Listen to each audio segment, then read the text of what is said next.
helps with that, sort of helps you focus on just the task in hand, especially with a book like that is so enveloping. I mean, you really are only thinking about it for the duration of time you're reading it. I think what also she does that's really interesting is sort of argues in that book about what an Indian novel should be. And, you have these magical realist elements, you have these social realist elements, all kind of combating one another. Rather than saying, well, I'm going to go this path or this path, she decides to sort of take both paths simultaneously, which is a fascinating and quite brave choice that really pays off. Thank you both.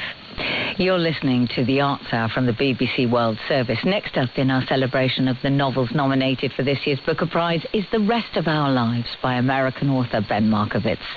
The story begins with a law professor in his mid-50s dropping his daughter off at university, but instead of returning to his wife Amy in New York, he just keeps driving in what turns out to be a sort of road trip, a journey into his past, illness and selfhood.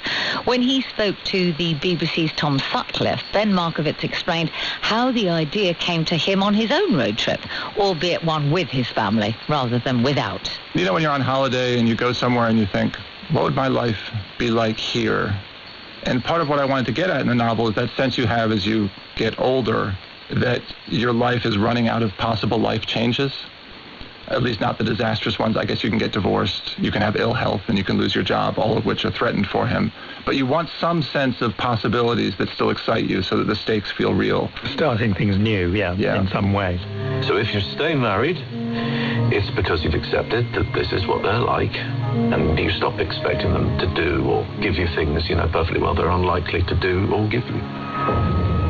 It's like being a Knicks fan.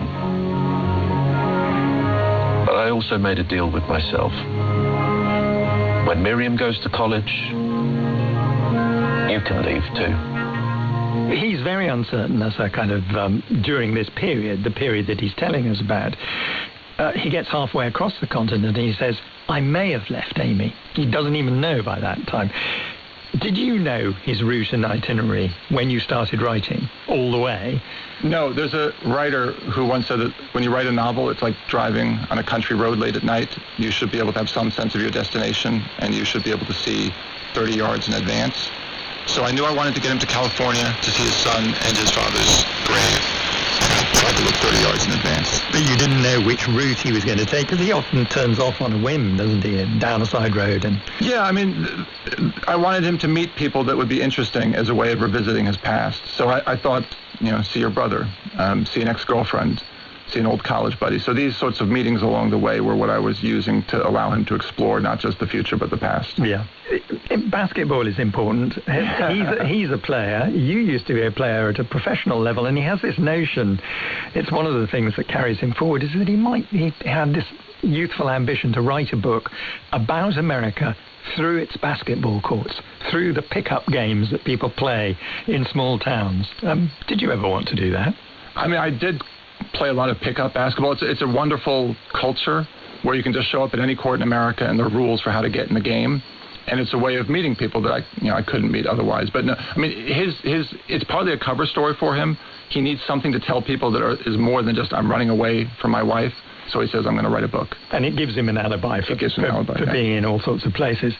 It's a first-person narration, but it's a very discursive style. It's very conversational. He interrupts himself, corrects himself in a way that is kind of very natural. Did you have a specific listener in mind for his narration? A listener in mind? As I was reading it, I thought, it sounds as though he's talking to a therapist. He's sort of correcting himself. He's sort of trying to get it right in his head. Yeah, to the extent that he had a listener, sometimes different people, even though it's a story about a guy running away from his wife, I wanted it to be a loving story. And what occurred to me is that often you can have conversations with people you love in your head that go much better than they do in reality.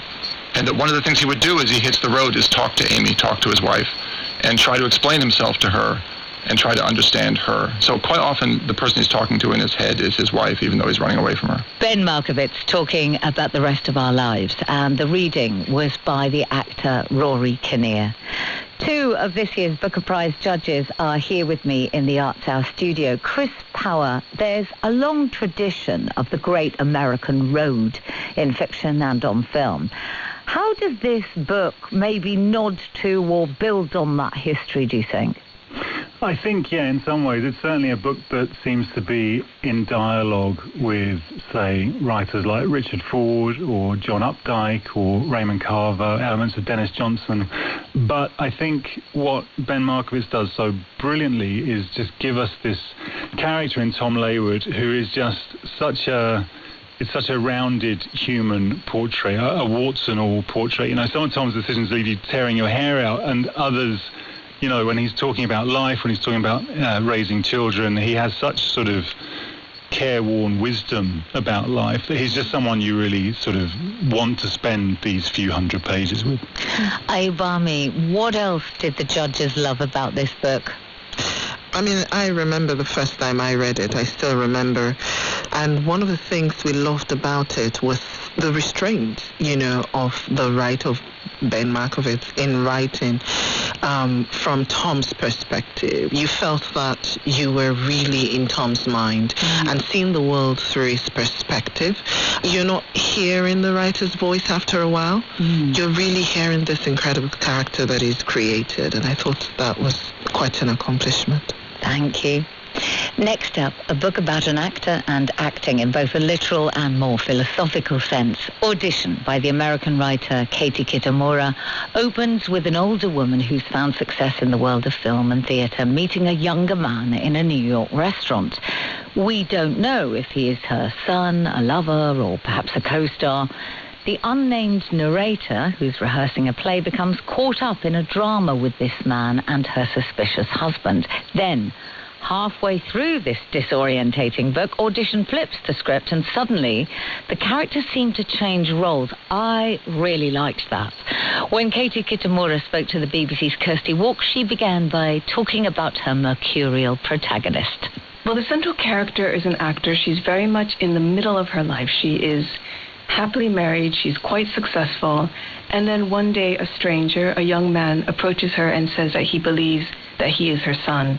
And in that moment, everything that she understands about herself and about her place in the world is overturned. And from that point, kind of two, I guess I would call them parallel narratives unfold, two separate realities unfurl from that point in the book. I stared at him blankly. I think you might be my mother. I genuinely thought I had misheard him. Then I laughed in an outburst of astonishment. I'm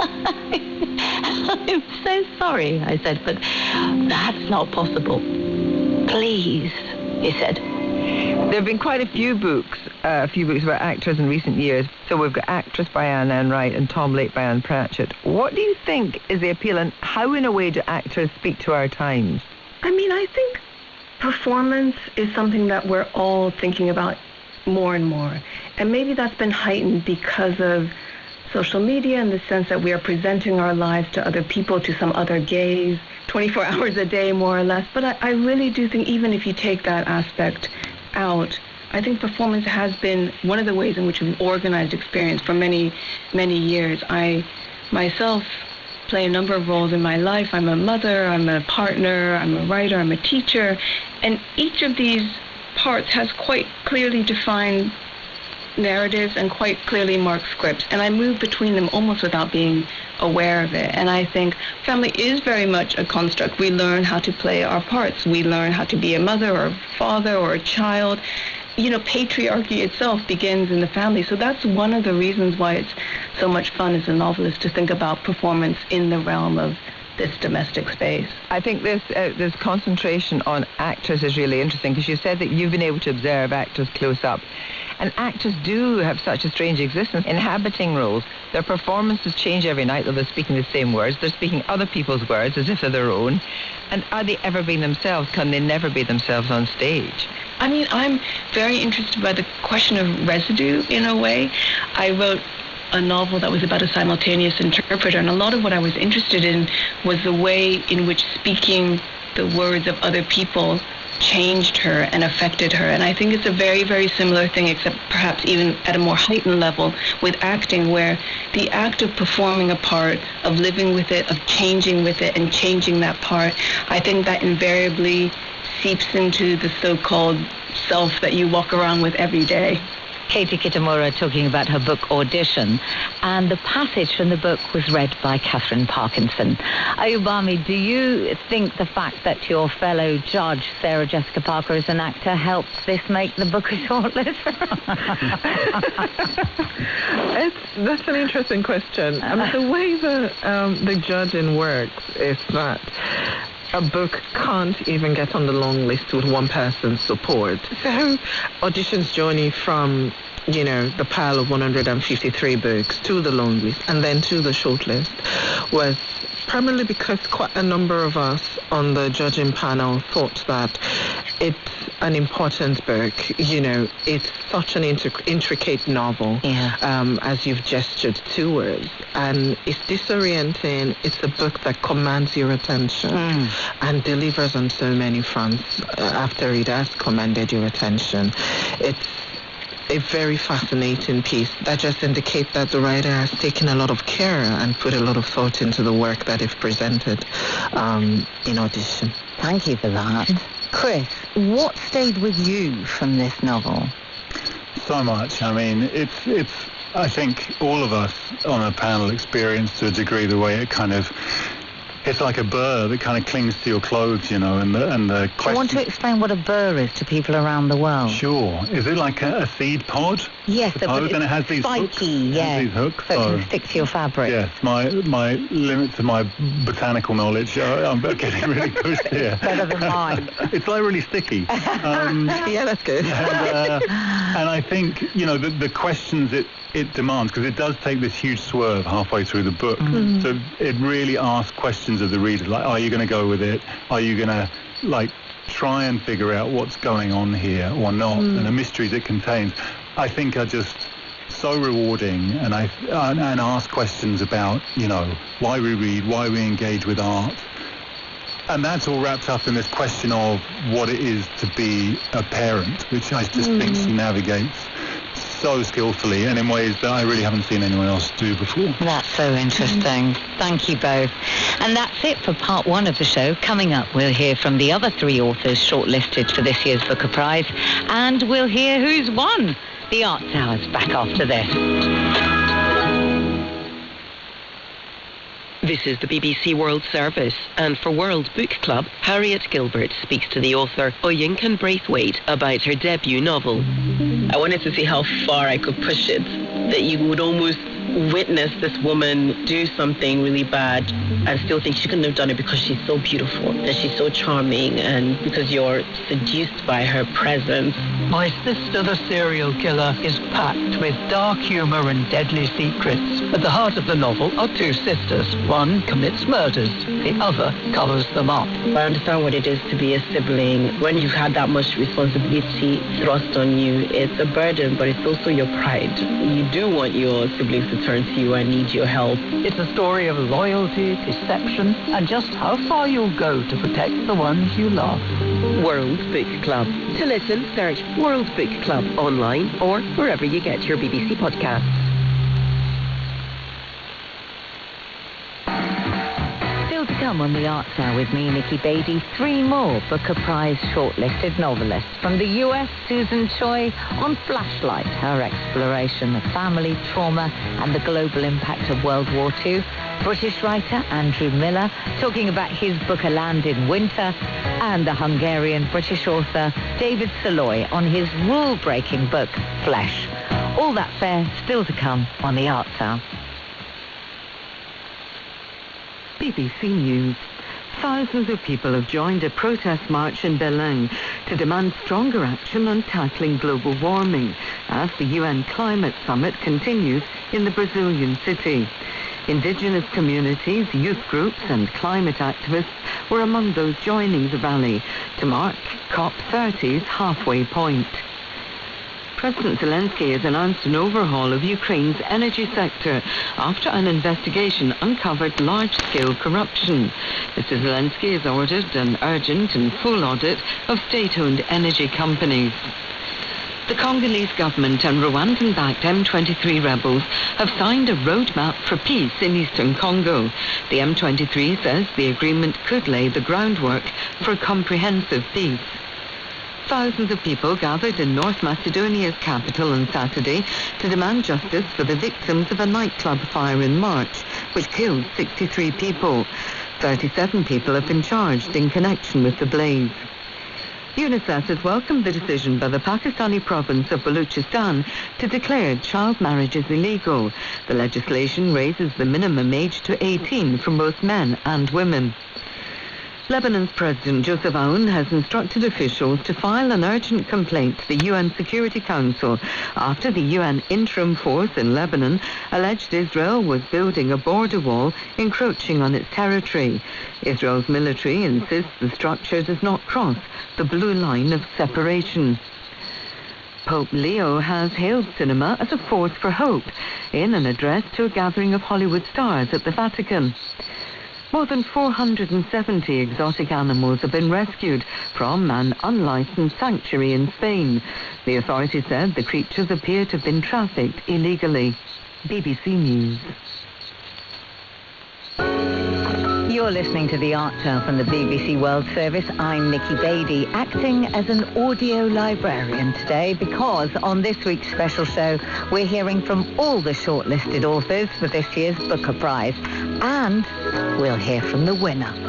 So far, we've heard from Kiran Desai, Ben Markovitz and Katie Kitamura, and still with me in the studio are two of this year's judges, Ayobami Adebayo and Chris Power, who are guiding me through these books.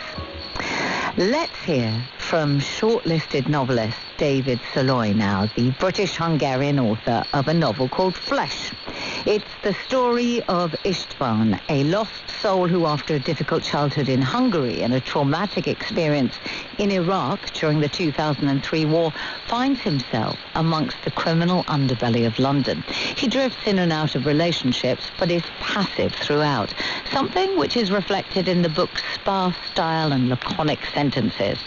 Though the events that punctuate István's seemingly emotionless drift through life are far too extraordinary to be autobiographical, one thing David Soloy did clearly take from his own experience was the feeling of being between two countries and cultures, as he told the BBC's Samira Ahmed. Yes, absolutely, it did. I mean, I grew up in London and lived there until I was in my 30s, but then I moved to Hungary, and by the time I wrote this book, I had been living in Hungary for quite a few years. And I even though my father's Hungarian, I never feel entirely at home in Hungary. I suppose I'm always a bit of an outsider there. And living away from the UK and London for so many years, I also had a similar feeling about London, I guess. So I really wanted to write a book that somehow used that feeling, a book about which was sort of stretched between Hungary and London and involved a character who was not quite at home in either place. Interesting. And earlier in the book, as a teenager, the character accidentally causes the death of a neighbour, the husband of the older woman that he's been sleeping with. There's a scuffle on the landing. Mostly it's just pushing and shoving. And then her husband falls down the stairs. He tries to hold onto the metal handrail, but he isn't able to. And there's a strange, loud sound as his head hits it further down. Then he's lying on the concrete floor of the half landing, next to his wife's plants, and he doesn't get up. It's interesting that, this character of István seems quite distant and alienated from the world, even after killing someone. He has kind of clear echoes of Albert Camus' The Outsider, doesn't he? And you don't really have a sense of what he really wants, what he really desires. Tell me about him and the relationship to Camus. Yeah, I think that there is probably a relationship to Camus somewhere in there. As the title suggests, I wanted to address István very much as a character who was the reader sort of gets to know through his physicality and through what he does more than what he says or what he thinks. He does remain, I guess, kind of mysterious. But at the same time, I think that by the end of the book, we do know him quite well. We do, I hope, have a sense of who he is. Yeah, well, there are these really interesting silences and jumps in his life, which mostly unfold in chronological order. You know, often the most traumatic moments in his life, his time in Iraq, serving with the coalition after the invasion, for example. We hear flashbacks to what happened, and it's clear that he's developed PTSD, and that has consequences later in the book. But I'm interested in how you decided to handle such times, which they could have been entire episodes or chapters of the book, but they're not, are they? Yeah, I mean, it does quite often happen in the book that it sort of jumps over a particular part of his life or a particular event, quite often a violent or traumatic event, and the book sort of deals with it in retrospect through his recollections of it and through the sort of impression that it's made on him or through the way that the event has registered on him or in him. I mean, I decided to do that because I felt that it would have more impact, that these events could be more impactful on the reader imaginatively and emotionally if they were presented in this way. And as you say, there is this thing of silence, that the book has these gaps both between the chapters and also sort of within the characters to some extent, where there is just this silence, which I hope itself becomes quite eloquent as the book goes on. David Saloy on his book Flesh, and you heard the official Booker reading by none other than the British artist Stormzy. Ayubami, this book breaks many rules of fiction, if we believe in fiction rules.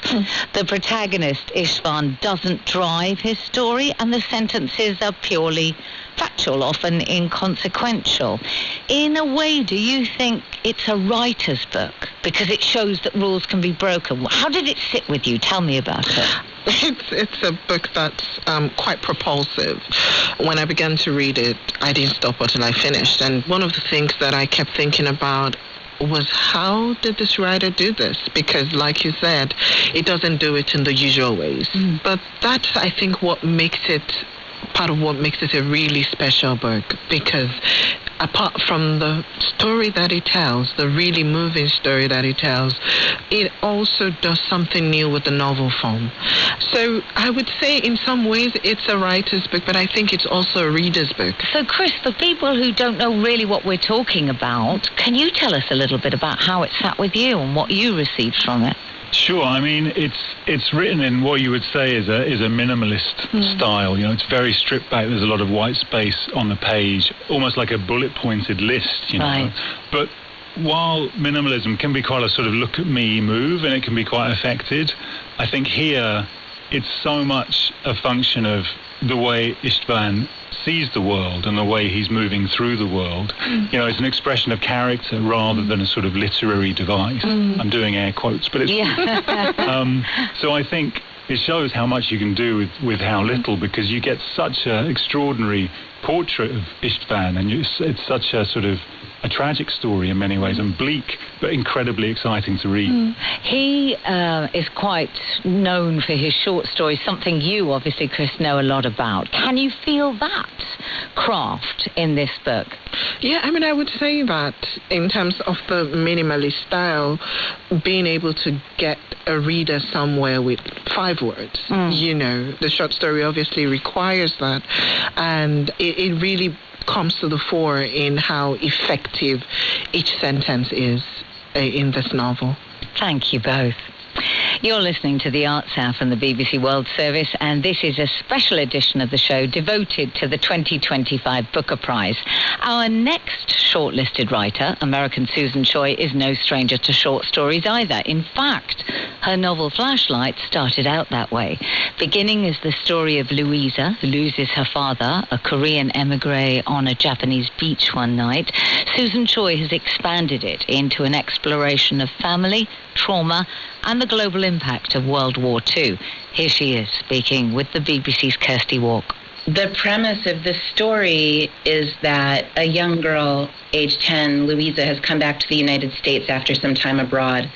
And while she was abroad with her mother and father, something terrible happened. And it's only she and her mother who've come back. And the story finds her very bad student, disruptive. She's been sent to a child psychologist to try to figure out what's the matter. And the story never really tells us what happened. It sort of is picking up the pieces. And when I wrote the story, I already was struggling with this larger story I wanted to tell, but I couldn't figure out how to do it. And so the story was really a form of cheating, because I thought maybe if I just jump ahead in the timeline and show the family devastated by the terrible thing, then I'll figure out how to write about the terrible thing. So that's where that story came from, was me actually trying to do something longer. The air is the perfect temperature. Nothing but the sea's exhalations. Anne startles awake in a chair. This night, the sea made that much more enormous by the blackness in which it is hidden. Why is she still sitting here alone? Her teeth making a typewriter noise in her mouth. He and Louisa have not returned from their walk. The house is cold and dark behind her. The sea is a black void in front of her. A single thought stands in her mind. That he has taken their child and left.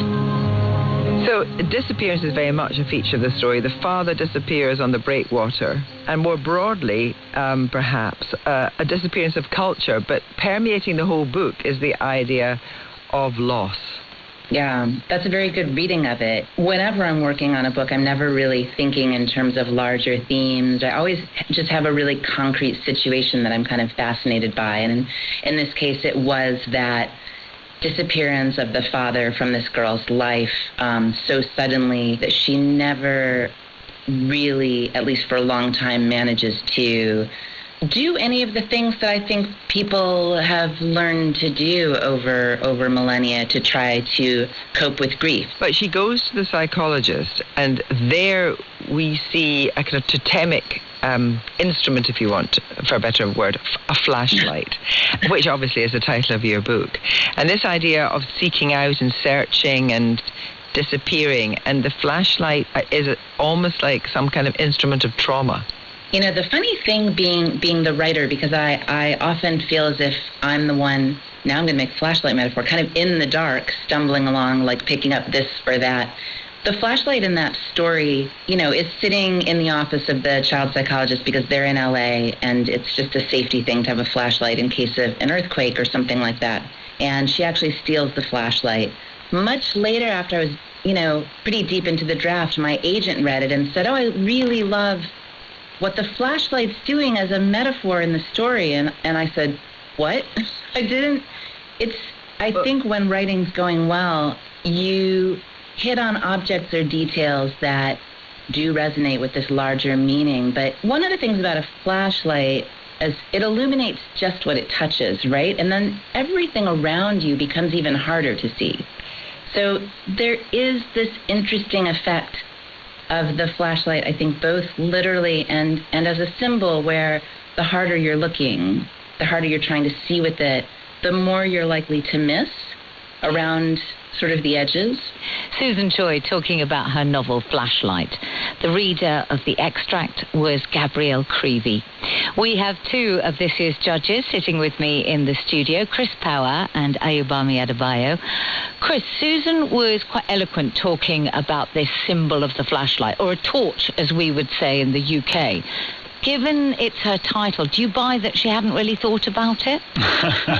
I'm not sure about that. I don't know. I mean, I know that this novel grew out of a short story originally, which used this sort of symbol of the flashlight. I think it's kind of amazing that it's expanded into what it has, because it doesn't feel overstretched in any way. In fact, it feels like a story that could kind of continue on. It's so epic in scope, and it's so many different things. It's a domestic drama. It's very much about relationships between a daughter and her mother, and her father, and the mother and father's relationship, all of which are kind of fractious in various ways. It's about geopolitics, it's about espionage, it's about post-World War II history of Japan and Korea and America. It's a really extraordinary piece of work. Ayobami, how did you feel the book did weave in Japan, Korea and America's history just after World War II? I mean, I think it was very expertly done. You don't see the seams and the joins. You're carried really through this character Cirque, a very moving story of his life between all these countries, Japan, Korea, America, and his own sense of identity and where he belongs.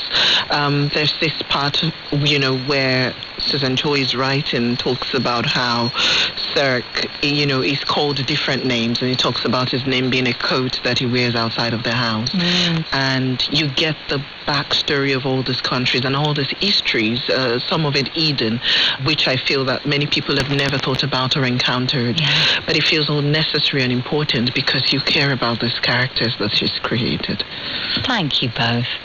You're with the Arts Hour from the BBC World Service. I'm Nikki Beattie, our sixth and final shortlisted author on this special Arts Hour, celebrating the novels shortlisted for this year's Booker Prize, also tells a story that explores history. British writer Andrew Miller's A Land in Winter is an atmospheric exploration of two couples in a rural community in the west of England when a famously cold Christmas in 1962 led to widespread freeze. Eric is a local doctor whose wife Irene is pregnant, as is Rita, the wife of Bill, who's rashly moved them into a ramshackle farmhouse. It's a time and place that Andrew Miller knows well. He grew up in the area during the early 1960s and still lives nearby. Here he is explaining the very evocative setting. Writing about the early 60s felt like writing about the far edge of now. I felt like that's what it was. Far edge of my now, far edge of a certain kind of modernity as well. But also, I guess it's a slightly almost gothic kind of beginning. It's at night. It's on a particularly foggy night. One of the themes of the book, I guess, is just confusion. So we start in an asylum in the midst of a particularly dense fog. So that seemed like a suitable setting. So the novel is really focused on two marriages. There's Eric, the doctor, and his educated wife, Irene. And then there's the farmer next door, Bill, who is himself also very educated and has chosen to turn to farming. And his wife, Rita, who is an ex-showgirl, who I particularly loved. They're very vividly created. How did you come up with these pairs? The doctor and his wife, I was leaning quite heavily into my parents' young married lives. My father was a country doctor. I think it would have been difficult to publish this book while my parents were alive. Not because it is their story, because it's not, but because there are certain correspondences that would have made things a little awkward. She too had much to lose. Something at intervals he reminded her of. Reputation, marriage, house, even potentially her son. But she only smiled and gazed at him. He was completely unsure what her morality was. He didn't know her in that way. He sometimes thought she was the kind of person who might choose to bring the house down simply to find out what kind of noise it made. You mentioned that it might have been totally awkward for your father, even though the characters are fictional. Sex and fidelity are at the heart of this novel. The Dr. Eric is having an affair. Both wives are pregnant. Tell me a bit about those plot lines and how far there is any connection to your own father. Well, I say my father was a country doctor. He exactly who did what when with whom is a sort of still a kind of occasionally discussed within the remaining family. It turns out that these things after a certain time are almost impossible to recover. Although weirdly, during the writing of this book, I inherited a desk from my stepfather, and I found a document in the bottom drawer that he had written in 1964 when he was in the throes of a great love affair with my mother. And it's a very sort of passionate piece. So I was dipping into the biographical material, but it was never an attempt to tell their story. Something that you do very well, and I've seen it in a previous novel of yours as well, is as the novel progresses, chapters get shorter and shorter towards the very dramatic climax of the book. Tell me about that. Well, you've got to have rhythm. You've got to have rhythm in the books. I don't plan the books out in huge detail. So a sense of rhythm just arises with the narrative, I think, and you have to try to be attentive to that. But to me, a sense of the musicality, of the rhythm, of the sort of is so sort of fundamental, and that's on a a sort of macro scale, but also, on paragraphs, in sentences. So I'm always wanting to attend to that. I'm always kind of wanting to be alive to that sense of how we move through the narrative. I wanted it also to be a narrative that did have lots of movement. So, that it would have a lot of forward energy. That was a big part of the ambition for the book. Andrew Miller talking about A Land in Winter. The reader of the passage was Arlo Parks. Ayubami, it seems to me that one of the threads connecting the books on this year's shortlist is a sense of characters feeling disconnected from even those who are close to them, and maybe a troubled relationship with history in the past. Or is it just that so many novels do deal with those themes?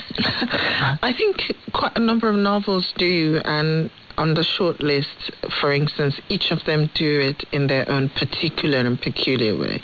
And when I think about A Land in Winter as a post-war novel, one of the things that it does effectively is that you're seeing the aftermath. It's not like every 5 pages you have something explicitly about the war, but it's so threaded into daily life, into the characters' lives, that you begin to feel the weight of it almost by the lack of obviousness in the way it's written. And I mean, the other thing that's about it, which you said, is how evocative the setting is, and how beautifully he writes about the environment and the weather, and how that sort of mirrors what's going on in the life of this couple. Chris, Andrew said this feels like a Gothic novel with its freezing, isolated setting in the countryside. These two couples forced together and a psychological unraveling. But what struck you reading it? I think the beauty of the language, I mean, it's a very poetic book, but that's married to a sort of, yes, a coldness or a harshness in these characters' situation, like they're sort of trapped in a bell jar almost. There's a sort of airless quality to their interrelationships. Oh, and I can so tell you two are writers with the way you speak. I love it. I think Roddy Doyle, our chair, said something really interesting in one of our meetings where he'd been reading this book about the Beatles and the way that they were travelling in their beat-up transit van around the country at the same time that this is set, because the book really feels as though it's this exhausted Britain. It's like 15, 17 years after the war, but everything's still sort of in the process of recovery. Right. But just around the corner, there's a section in London towards the end, and you can see this sort of new thing is coming, but no one knows the shape of it or the taste or the texture of it. But we kind of know. But Andrew Miller does not sort of lean on that. He doesn't stress it. You kind of know it's there in the background, and that things are going to change for these characters, possibly and not altogether in ways that are going to make them happy. But there's this sort of, you're almost on the rim of a volcano, you know it's going to blow, and that sort of tantalizing feeling really propels you through the book. Well, I have to say you've been incredibly balanced in talking about all 6 of these shortlisted novelists, and we have now heard from all 6 of the shortlisted authors. It's time to hear who won this year's Booker Prize. Here's head judge, the writer Roddy Doyle, announcing the winner. We read the shortlisted books 3 times. I've read my own books once. I love a good book, but I liked looking at the Grand Canyon and was happy enough to walk away in the knowledge that I wouldn't be doing it again. In fact, that was probably the point. But we read the 6 books 3 times, and it was a hugely rewarding experience. Reading became closer to the experience of listening to music repeatedly, a great album, say. Words we hadn't noticed the first time, a phrase, a note, harmony, dissonance, silence, big and small things that we hadn't fully appreciated when we'd been charging through the books. The 6 books grew in our estimation with each reading. But as we discussed them, there was one book that we kept coming back to, one book in particular that made us all, and I watched this as it happened, sit up and smile. One book that we felt should win because of its utter singularity. The winner of the 2025 Booker Prize is Flesh.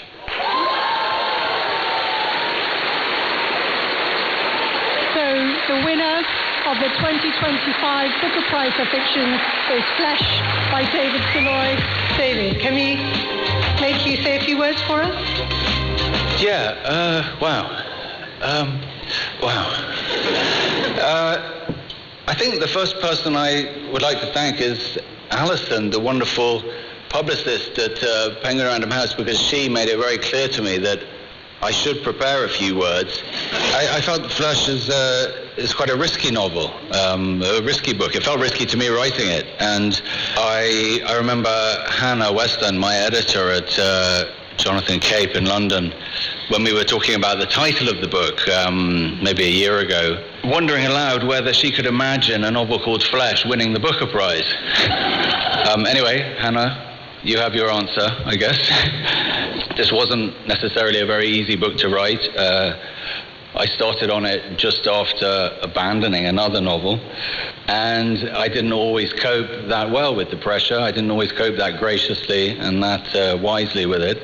And the only real witness to that was my wife, Oshaya, who is also here this evening. And I just want to thank her for sharing that experience with me. And I'm sure she is as bewildered as I am by the fact that those rather bleak times and this glittering evening are somehow part of the same process and the same experience, but it seems extraordinarily that they are. Thank you very much. Thank you. Huge congratulations to David Saloy, Chris and Ayubami as the judges. Will you tell us a little bit more about coming to that decision to give it to him? Chris, you first. Well, we had a long meeting. We wanted to. How long? The meeting was, I think it was about 5 hours. Yeah. But really that was not because we were chasing each other around the room and trying to hit each other with trays or anything. Roddy devised a method where we spoke about each of the books in turn, kind of without talking about them as winners or losers first time around. So, because I think it underlined the fact that all of us really loved the books on this shortlist. There weren't really any sort of orphan books on there where people were like, well, absolutely not that one. So I think everyone wanted to do the right thing by the books because they're all, so strong in their own way. But what peaked for you with this novel? For me, I think actually Ayubami said it best in the meeting. She said it's singular. That's a really good word for it. Tell me more. I mean, I think it's singular in the sense that it's one of those books that feels like it exists in a category of its own. Like, you have 5 people in the room who've been lifelong readers, and they do come away feeling like, I've read something that's not quite like anything I've ever read before. And it's a novel that is... I think it has done something for the novel form, but it's a novel that you want to give to almost any reader and say to them, you have to read this. There's something about the reading experience. So we've read it several times. We have read it several times. We'll read it again. Yeah, well, I will definitely read it again. We thank you both for not only all your reading, but for being part of this special Arts Hour. Ayubami Adebayo and Chris Power, thank you. And thank you for your ears. This week's studio manager was Duncan Hannant, and the book-loving producers were Kieran Birmingham and Lucy Collingwood. Join us next week when I'll be speaking to the director of Wicked 2, John M. Chu. Čia Baltijos bangų radijas iš Vilniaus.